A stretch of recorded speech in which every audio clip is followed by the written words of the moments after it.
seorang prajurit muda, Pradalaki Cepril Saputra Namo, ditemukan tewas di lingkungan yang seharusnya menjadi tempat paling aman baginya, barak militer. Tragedi ini memunculkan satu pertanyaan besar, di mana para atasannya saat ia disiksa? Mantan Kepala Badan Intelijen Strategis, Laksamana Muda, Purnawirawan, Soleman B. Ponto, angkat suara dan menuding adanya kelalaian serius di rantai komando, memperingatkan bahwa jika dibiarkan, militer hanya akan memelihara macan yang bisa menggigit siapa saja. Pernyataan tegas ini menggema di tengah gelombang kemarahan publik dan sorotan tajam DPR RI, membuka pintu pada tuntutan transparansi dan keadilan penuh atas kematian Pradalaki. Selamat datang dan kembali lagi di channel Bicara Saja. Suasana Barak Yonif 5149 Kostrad di Lumajang sore itu terasa lebih senyap dari biasanya. Langit mendung menggantung, seakan tahu bahwa ada kabar buruk yang tengah beredar dari mulut ke mulut.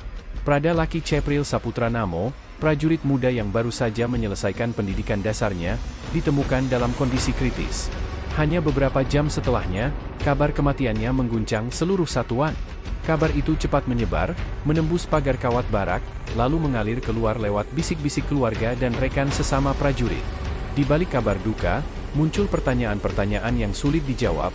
Bagaimana mungkin seorang prajurit muda tewas di tengah lingkungan yang seharusnya menjadi tempat teraman bagi seorang tentara, lingkungan yang dipimpin dan diawasi oleh komandannya sendiri? Salah satu orang yang paling vokal mempertanyakan hal ini adalah Laksamana Muda, Purnawirawan, Soleman B. Ponto, mantan Kepala Badan Intelijen Strategis, Kabais. Meski ia sudah lama pensiun, naluri intelijen dan rasa keadilannya tetap tajam. Di sebuah ruangan sederhana di rumahnya di Jakarta Timur, Soleman duduk di kursi kayu, menatap layar televisi yang menayangkan berita tentang kematian Pradalaki. Wajahnya mengeras, sorot matanya dingin. Ia menghela napas panjang sebelum berkata kepada wartawan yang mewawancarainya. Kalau ini peleton, komandan peletonnya juga harus mendapatkan hukuman. Karena apa? Beliau tidak memperhatikan anak buahnya. Ucapannya sederhana, tapi mengandung beban moral yang berat. Dalam dunia militer, tanggung jawab komandan terhadap anak buah adalah mutlak. Tidak ada alasan bagi atasan untuk membiarkan, apalagi mengabaikan tanda-tanda kekerasan yang mengancam nyawa prajuritnya. Munculnya kecurigaan. Bagi Soleman, kasus ini bukan sekadar tindakan brutal para senior terhadap juniornya. Ia mencium adanya kelalaian dalam rantai komando. Perlindungan terhadap anak buah itu harus ada. Kalau tidak, berarti kita telah gagal sebagai pemimpin, katanya lagi, suaranya meninggi. Latar peristiwa ini bukan hanya Barak Yonif 514, tapi juga suasana internal militer yang selama puluhan tahun memelihara tradisi keras, mulai dari pentahapan, perpeloncoan, hingga hukuman fisik. Banyak yang menganggapnya bagian dari pembentukan mental baja seorang prajurit. Namun bagi Soleman, ada garis batas yang tidak boleh dilewati, garis yang memisahkan latihan keras dengan kekejaman. Disinilah benih tragedi Pradalaki mulai terbaca. Menurut informasi yang beredar di kalangan internal, beberapa hari sebelum kematiannya, Pradalaki sering terlihat pucat, tubuhnya penuh memar. Beberapa rekan yang satu peleton mengaku pernah melihatnya berjalan dengan pincang. Namun anehnya, tidak ada satupun laporan resmi yang masuk ke komandan peleton atau komandan kompi. Atau, mungkin laporan itu ada, tapi diabaikan? Sore yang mencekam di barak. Hari itu, barak terasa hening. Beberapa prajurit duduk di tepi lapangan parade, menunduk, enggan saling bertatap mata. Udara dipenuhi rasa takut, bukan hanya takut pada sanksi militer, tapi juga takut pada stigma sebagai pembangkang jika berbicara terlalu banyak. Di sisi lain barak, Komandan Peleton Letnan II Bayu, tokoh yang kelak akan menjadi pusat sorotan publik, tampak sibuk berbicara dengan perwira lain di ruang taktis. Tidak ada yang tahu apa yang dibicarakan, tapi jelas suasananya tegang. Di luar, hujan mulai turun tipis, menambah suram suasana. Sementara itu, kabar kematian Pradalaki sudah sampai ke telinga keluarganya di kampung halaman, Nusa Tenggara Timur. Ibunya menangis histeris saat mendapat telepon dari seorang kerabat yang bekerja di Jawa Timur. Laki anak baik, dia tak pernah melawan orang tua, kenapa begini nasibnya, ratap sang ibu. Soleman mulai bicara ke publik. Soleman B. Ponto tahu, kasus seperti ini seringkali dibungkam oleh mekanisme internal. Ia memutuskan bicara lantang di media agar kasus ini tak lenyap begitu saja. Baginya, kelalaian atasan sama berbahayanya dengan kekerasan yang dilakukan pelaku langsung. Budaya perpeloncoan memang ada, tapi jangan sampai menimbulkan korban jiwa. Itu berarti pengawasan atasan lemah, ujarnya. Pernyataan itu memicu reaksi keras di media sosial. Banyak warganet yang mengunggah foto-foto mendiang Prada Laki dengan tagar keadilan untuk Laki. Komentar pedas pun bermunculan, sebagian langsung menuding komandan peleton sebagai pihak yang harus ikut bertanggung jawab. Mata publik mulai tertuju ke rantai komando. Rantai komando di militer jelas, prajurit berada di bawah peleton, peleton di bawah kompi, dan seterusnya. Setiap kejadian terhadap prajurit seharusnya diketahui dan dikendalikan oleh atasan langsungnya. Jika ada prajurit yang menjadi korban penganiayaan hingga tewas, berarti ada celah besar dalam sistem itu. Celah inilah yang disorot oleh Soleman, yang pernah bertahun-tahun memimpin operasi intelijen militer di berbagai medan. Soleman mengingatkan, kalau hukuman bagi pelaku dan atasan terlalu ringan, kita hanya akan memelihara macan yang siap menggigit siapa saja nanti. Kata-kata ini menggema, menjadi headline di beberapa portal berita besar. Panggung awal konflik besar. Kematian Prada Laki hanyalah pintu masuk menuju konflik yang lebih besar, antara pihak yang ingin melindungi citra institusi militer, dan pihak yang menuntut transparansi serta keadilan penuh. Di tengah pusaran itu, ada nama-nama yang akan terus disebut, Letnan II Bayu sebagai komandan peleton, Kapten Arif sebagai komandan kompi, dan Mayor Seno sebagai perwira tertinggi di batalion tersebut. Mereka akan menjadi tokoh penting di narasi ini, karena setiap keputusan dan tindak tanduk mereka akan menentukan apakah kasus ini akan terbuka terang benderang, atau menghilang di balik dinding tebal barak. Di luar barak, media mulai berkumpul. Kamera-kamera televisi siap merekam setiap pernyataan resmi dari pihak TNI. Di dalam barak, prajurit muda saling berbisik, sebagian menghapus pesan di ponsel mereka, khawatir dianggap membocorkan informasi. Dan di rumahnya, Soleman B. Ponto menatap langit Jakarta yang mendung, sambil bertekad, kali ini, mereka tidak boleh lolos. Hujan belum juga reda sejak kabar kematian Prada Laki Cepril Saputra Namo mengguncang barak Yonif 5149 Kostrad. Lapangan parade tampak basah, genangan air memantulkan cahaya lampu kuning pucat yang mulai menyala di sore hari. Bau tanah basah bercampur aroma besi dari senjata yang baru saja dibersihkan. Di balik suasana hening itu, ada rasa tegang yang merayap di antara prajurit, seolah semua orang tahu ada masalah besar, tapi memilih menunduk dan diam. Di ruang tamu rumahnya di Jakarta Timur, Laksamana Muda, Purnawirawan, Soleman B. Ponto kembali menerima wawancara.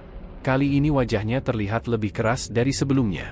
Ia memutar kenangan masa dinasnya di kepala. Latihan-latihan keras di medan tempur, disiplin tanpa kompromi, dan, ya, tradisi pentahapan yang memang sudah ada sejak dulu. Budaya perpeloncoan itu ada, dan saya tidak menutup mata. Tapi yang terjadi di kasus ini, sudah melampaui batas. Bukan lagi membentuk mental baja, tapi merenggut nyawa, ujarnya, menatap tajam kamera televisi yang merekam. Budaya yang mengakar. Bagi orang luar, dunia militer seringkali dibayangkan sebagai barisan prajurit tegap, langkah seragam, dan disiplin tinggi. Tapi bagi mereka yang pernah tinggal di dalamnya, ada sisi lain yang jarang tersorot, tradisi keras yang diwariskan dari angkatan ke angkatan. Junior diajari untuk patuh tanpa banyak bertanya, sementara senior merasa punya hak untuk membentuk adik-adik mereka lewat metode yang kadang kejam. Di barak Yonif 514, cerita tentang pendidikan lapangan oleh senior sudah bukan hal asing. Pukulan, push up di tengah malam, hingga lari keliling lapangan dengan ransel penuh batu, semuanya dianggap biasa. Tidak ada yang berani melapor, karena takut dicap lemah atau dianggap mencoreng nama satuan. Namun kali ini, tradisi itu memakan korban. Prada Laki, prajurit muda yang baru 6 bulan bergabung, menjadi bukti nyata bahwa tradisi keras tanpa batas adalah racun. Hari-hari terakhir Prada Laki. Menurut kesaksian beberapa prajurit yang enggan disebutkan namanya, tanda-tanda penderitaan Prada Laki sudah terlihat beberapa hari sebelum kematiannya. Tubuhnya dipenuhi memar, jalannya sering tersendat seperti menahan nyeri, dan ia kerap menyendiri di pojok barak. Ada yang melihatnya kesulitan mengangkat senjata saat latihan. Namun, semua itu seolah luput dari perhatian para komandan. Letnan II Bayu, komandan peleton Laki, pada hari-hari itu justru sibuk mempersiapkan evaluasi latihan tempur. Ia mengklaim tidak tahu adanya penganiayaan yang dialami anak buahnya. Tapi bagi Soleman, alasan itu tidak bisa diterima. Seorang komandan seharusnya bisa membaca tanda-tanda. Kalau anak buahmu berubah fisiknya, itu alarm. Kalau kamu tidak merespons, berarti kamu menutup mata, tegasnya. Pertemuan rahasia di ruang taktis. 2 malam setelah kematian Laki, di ruang taktis Barak, Letnan 2 Bayu duduk berhadapan dengan Kapten Arif, Komandan Kompi. Lampu ruangan temaram, peta-peta medan tempur menempel di dinding. Di atas meja, tumpukan berkas laporan sementara dari beberapa bintara sudah siap dibaca. "Apa benar kamu nggak tahu anak buahmu dianiaya?" tanya Kapten Arif dengan suara rendah, tapi tegas. "Saya baru tahu setelah dia dibawa ke klinik," jawab Bayu, matanya menghindar. "Kalau benar begitu, kamu sama saja lalai." Percakapan itu berhenti di udara, tapi jelas bahwa ketegangan antara keduanya mulai terbentuk. Sorotan media dan DPR. Sementara itu, di Jakarta, berita tentang kematian Prada Laki mulai memenuhi layar televisi. Foto almarhum berseragam hijau muncul di berbagai portal berita, diiringi kutipan keras dari Soleman B. Ponto. Tagar keadilan untuk Laki trending di media sosial. Warganet menuntut agar tidak hanya pelaku langsung, tetapi juga atasan yang lalai ikut diadili. Desakan publik ini akhirnya sampai ke telinga Wakil Ketua Komisi 13 DPR RI, Andreas Hugo Pareira. Ia tidak tinggal diam. Dalam sebuah wawancara, Andreas menyebut kasus ini sebagai bentuk kejahatan kemanusiaan yang tidak dapat ditoleransi. Ucapannya menambah tekanan terhadap TNI untuk segera membuka fakta-fakta sebenarnya. Dinding yang mulai retak, di Barak, rasa takut mulai bercampur dengan keresahan. Beberapa prajurit bercerita diam-diam pada rekan terdekat, mengungkap bahwa perpeloncoan yang dialami Laki sebenarnya sudah berlangsung lama. Ada yang mengaku pernah mendengar suara teriakan dari gudang senjata tengah malam. Ada pula yang melihat Laki diseret oleh 2 senior ke kamar kosong. Tapi semua cerita itu hanya berbisik, tidak pernah tertulis di laporan resmi. Disinilah letak masalahnya, tradisi diam 1000 bahasa demi melindungi nama satuan membuat kekerasan sulit diungkap. Soleman paham betul fenomena ini. Kalau sistem ini dibiarkan, korban berikutnya hanya tinggal tunggu waktu, ujarnya pada wartawan. Benang merah tragedi. Bagi pengamat seperti Soleman, kasus ini bukan insiden tunggal. Ia adalah bagian dari pola berulang, junior jadi korban, senior dihukum sebatas pelaku, sementara rantai komando dibiarkan lolos. Dan selama pola ini bertahan, nyawa-nyawa muda akan terus terancam di bawah panji yang seharusnya melindungi mereka. Hujan di Lumajang akhirnya berhenti malam itu. Di lapangan parade, lampu sorot besar menyinari tanah becek. Dari kejauhan, bayangan para prajurit tampak memanjang di bawah cahaya, seperti hantu-hantu masa lalu yang enggan pergi. Prada Laki kini tinggal nama di papan kenangan satuan, tapi ceritanya baru saja dimulai, cerita yang akan menyeret banyak nama, dari pelaku di lapangan hingga para komandan di atasnya. Dan di balik semua itu, satu suara terus bergema. Suara seorang purnawirawan yang tak rela melihat institusi yang pernah dibelanya ternoda oleh darah anak muda yang tak berdaya. Malam di Lumajang itu dingin, meski langit sudah kembali cerah. Di Barak Yonif 5149 Kostrad, sebagian besar prajurit memilih mengurung diri di asrama. Hanya suara jangkrik dan derit pintu yang sesekali terdengar. Di ruang tengah barak, sebuah papan pengumuman terpasang, berisi instruksi resmi tentang jadwal latihan minggu depan. Namun tak ada satupun prajurit yang memperhatikannya. Semua pikiran tertuju pada satu hal, kematian Prada Laki Cepril Saputra Namo yang masih jadi pembicaraan hangat di dalam dan di luar pagar kawat. Di Jakarta Timur, Laksamana Muda, Purnawirawan, Soleman B. Ponto duduk di ruang kerjanya. Lampu meja menyinari tumpukan dokumen dan guntingan berita yang ia kumpulkan. Setiap artikel tentang kematian Prada Laki ia baca berkali-kali, matanya mengamati setiap detail. Ia tahu persis bagaimana kasus-kasus seperti ini sering berakhir. Pelaku langsung dihukum, tapi pihak atasan yang lalai lolos begitu saja. Telepon rumahnya berdering. Wartawan dari sebuah stasiun televisi nasional meminta wawancara lanjutan. Soleman setuju, tapi ia memberi satu syarat, ia ingin berbicara tanpa sensor, apa adanya.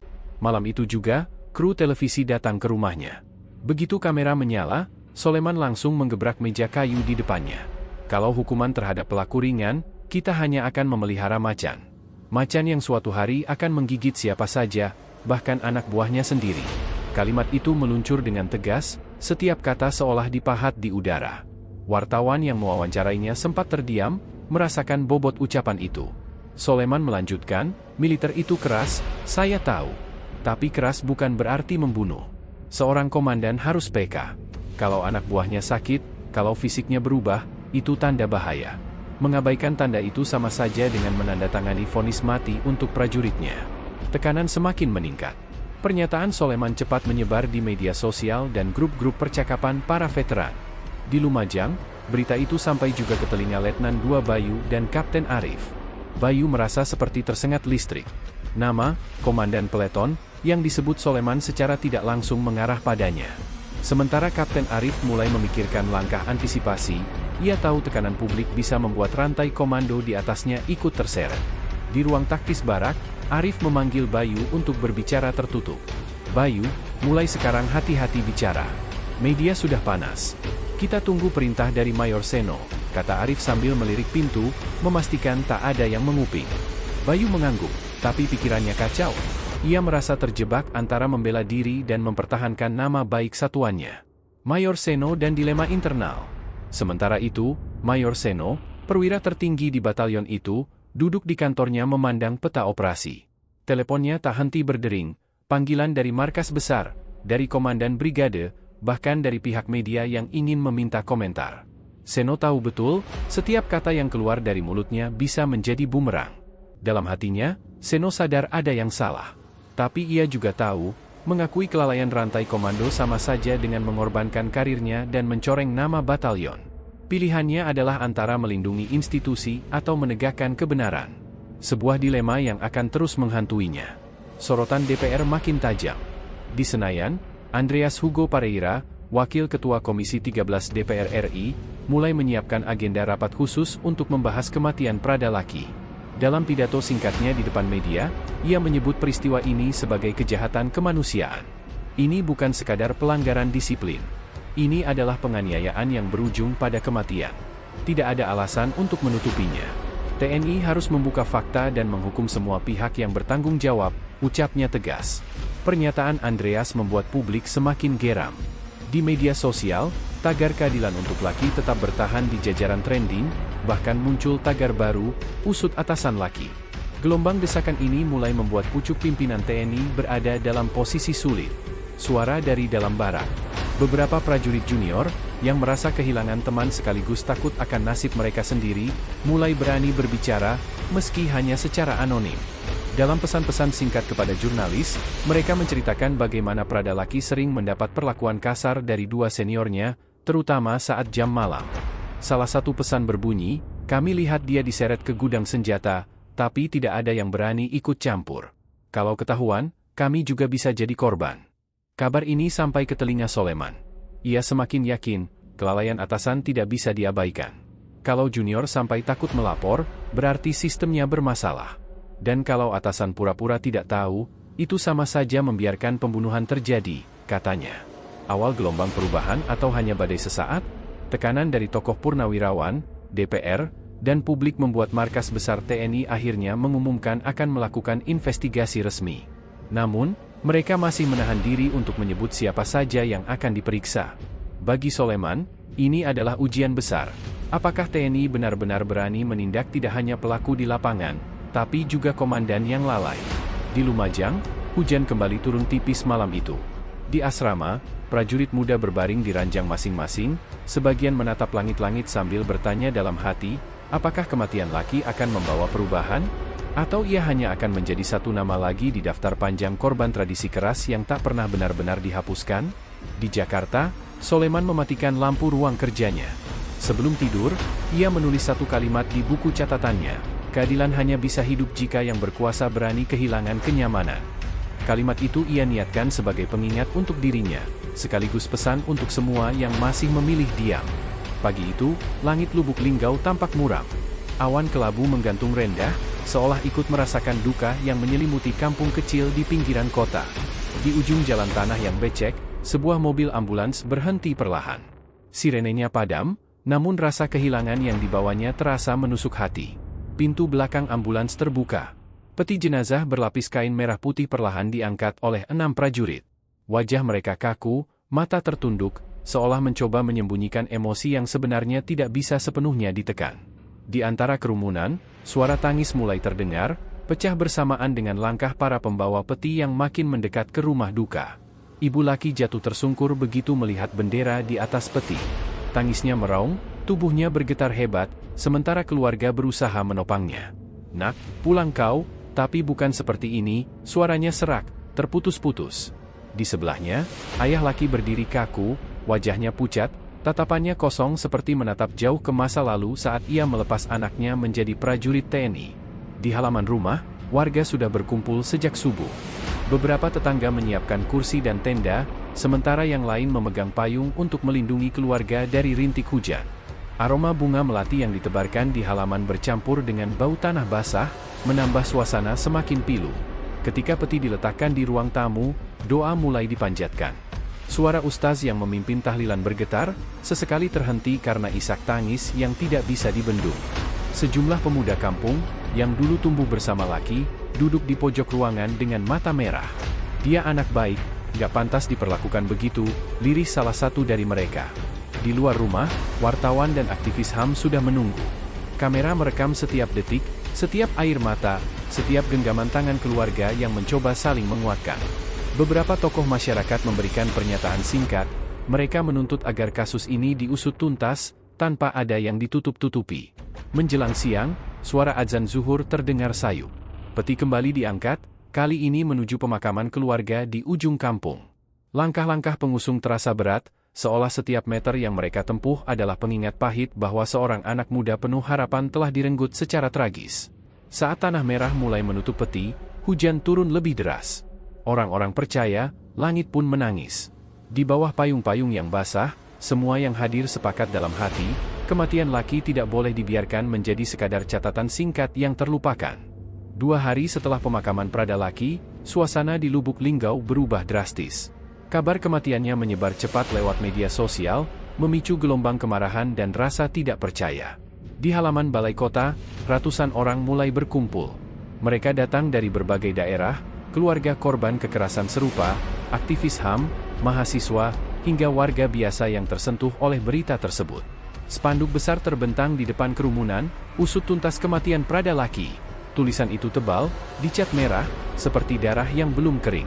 Sejumlah poster bergambar wajah laki dibawa tinggi-tinggi, sebagian disertai kutipan doa, sebagian lagi dengan seruan keadilan. Dari pengeras suara, orator berteriak lantang. Teman-teman, ini bukan sekadar kematian. Ini pembunuhan yang terjadi di dalam institusi yang seharusnya melindungi anggotanya. Sorak dan tepuk tangan menggemuruh. Di tengah masa, seorang pria berbadan tegap namun berambut mulai memutih maju ke depan. Dialah Sersan Purnawirawan Herman, mantan komandan peleton yang pernah mengabdi selama 20 tahun di TNI. Suaranya dalam dan tegas saat berbicara. Saya ini mantan prajurit. Saya tahu betul apa yang terjadi di dalam. Kekerasan terhadap junior bukan hal baru, tapi kali ini, kita tidak boleh diam. Dulu mungkin kita takut bicara, tapi sekarang, demi anak-anak kita yang masih muda, kita harus hentikan tradisi mematikan ini. Sorakan semakin keras. Banyak yang mengangkat tangan mengepalkan tinju, tanda solidaritas. Di belakang, barisan mahasiswa mulai membacakan kronologi kematian laki berdasarkan informasi yang mereka himpun. Detailnya membuat banyak orang menutup mulut menahan amarah, bahwa malam itu laki bukan hanya dipukul, tapi dibiarkan terkapar tanpa pertolongan selama berjam-jam. Polisi mulai berjaga di tepi jalan, tapi massa tetap tertib. Mereka membentuk lingkaran, menyalakan lilin, dan menyanyikan lagu-lagu perjuangan. Sementara itu, di media sosial, tagar Justice for Lucky menjadi trending. Video pidato mantan Sersan Herman viral, memicu komentar ribuan netizen, termasuk dari mantan anggota TNI lain yang mulai buka suara. Menjelang sore, perwakilan massa menyerahkan petisi kepada perwakilan pemerintah daerah, berisi tuntutan, pengusutan transparan, sidang terbuka, dan perlindungan saksi bagi prajurit yang mau bersaksi. Di akhir aksinya, Sersan Herman kembali berbicara, kali ini dengan mata berkaca-kaca. Kita mungkin tidak bisa menghidupkan laki kembali, tapi kita bisa memastikan tidak ada lagi prajurit muda yang pulang ke kampungnya dalam peti berlapis bendera. Langit sore tampak keemasan, tapi di hati semua orang, bara kemarahan belum padam. Mereka tahu, ini baru awal. 3 hari setelah aksi massa di Lubuk Linggau, suasana di markas TNI tempat prada laki bertugas terasa tegang. Tekanan publik yang membesar tak bisa lagi diabaikan. Media nasional mulai menurunkan liputan khusus, lengkap dengan wawancara keluarga, saksi, dan mantan anggota TNI yang berani buka suara. Pagi itu, Panglima Daerah Militer memanggil seluruh komandan batalion untuk rapat tertutup. Di ruang berpendingin udara, wajah-wajah serius menghadap meja panjang. Kita berada di sorotan publik. Saya perintahkan penyelidikan internal dipercepat. Semua pihak yang terlibat langsung atau tidak langsung harus diperiksa, ujar Panglima dengan nada berat. Beberapa perwira saling pandang, sebagian terlihat gelisah. Isu yang beredar mengatakan, bukan hanya 4 prajurit senior yang memukul Lucky, tapi ada perwira yang tahu kejadian itu namun memilih diam. Jika benar, skandal ini bisa menghancurkan reputasi satuan. Sementara itu, di luar pagar markas, sejumlah wartawan sudah menunggu. Mereka membawa kamera besar, siap merekam setiap pergerakan kendaraan dinas yang keluar masuk. Seorang juru bicara TNI akhirnya muncul dan memberikan pernyataan singkat, "Kami berkomitmen penuh mengusut kasus ini secara transparan. Beberapa anggota telah diperiksa. Kami juga bekerja sama dengan pihak kepolisian." Pernyataan itu terdengar rapi, tapi publik menuntut lebih dari sekadar kata-kata. Tagar buka semua fakta mulai naik di media sosial. Komentar dari warga sipil, aktivis, bahkan pensiunan jenderal bermunculan. Sebagian menyarankan agar sidang dilakukan terbuka, tidak tertutup seperti biasanya. Di kediaman keluarga Lucky, ibunya mengikuti berita di televisi dengan tatapan kosong. "Kalau mereka mau adil, jangan setengah-setengah, semua yang membuat anak saya menderita harus dihukum," ucapnya pelan, namun matanya menyimpan api yang sama seperti hari pemakaman. Sementara itu, saksi-saksi dari kalangan prajurit muda mulai dipanggil untuk memberikan keterangan. Tapi tak semuanya berani bicara. Beberapa terlihat gugup, khawatir akan balas dendam dari senior atau ancaman lain. Kabar beredar, satu di antaranya menerima pesan singkat anonim, "Hati-hati bicara." Situasi semakin panas ketika Lembaga Perlindungan Saksi dan Korban, LPSK, menyatakan siap memberikan perlindungan jika ada prajurit yang mau bersaksi di luar jalur internal. Pernyataan ini seperti membuka pintu baru. Publik kini menunggu, siapa yang berani berbicara jujur. Di malam yang sama, di ruang tamu rumah seorang prajurit muda bernama Arga, ia duduk gelisah menatap telepon genggamnya. Ia adalah salah satu yang melihat Lucky dipukul malam itu. Nafasnya berat, jantungnya berdegup kencang. Ia tahu, sekali ia buka mulut, jalan hidupnya tidak akan pernah sama. Di luar, suara jangkrik bersahutan. Di dalam pikirannya, suara teriakan Lucky masih terngiang-ngiang. Senja mulai turun di kompleks militer tempat tragedi itu terjadi. Langit berwarna jingga, seolah meneteskan darah yang tak pernah kering di hati keluarga Prada Lucky Cepril Saputra Namo. Di ruang tamu rumah sederhana di Bengkulu, kursi kayu dan dinding yang mulai mengelupas menjadi saksi bisu kesedihan keluarga. Ibu Lucky duduk memandangi foto anaknya yang mengenakan seragam TNI, senyum tipis tergambar di wajah almarhum. Di sebelahnya, ayahnya, Pak Saputra, menatap kosong ke arah televisi yang sedang menayangkan berita terbaru perkembangan kasus. "Bu, mereka janji, katanya kasus ini akan dibawa sampai ke pengadilan militer tertinggi. Tapi entah kenapa hati Bapak nggak tenang," ucap Pak Saputra lirih. Ibunya tak menjawab. Air mata sudah terlalu sering mengalir, dan hari ini ia memilih diam.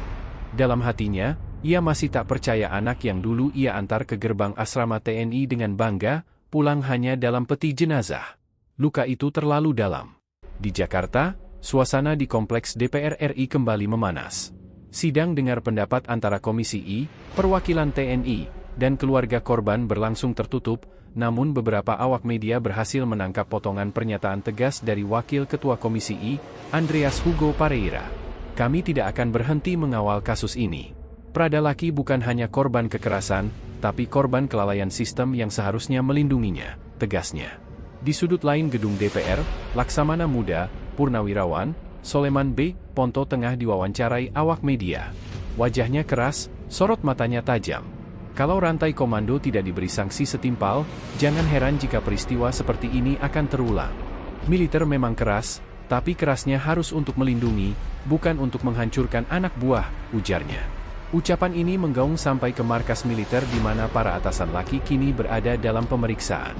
Mayor Surya, komandan kompi yang pernah membawahi Lucky, duduk di ruang interogasi. Peluh membasahi pelipisnya.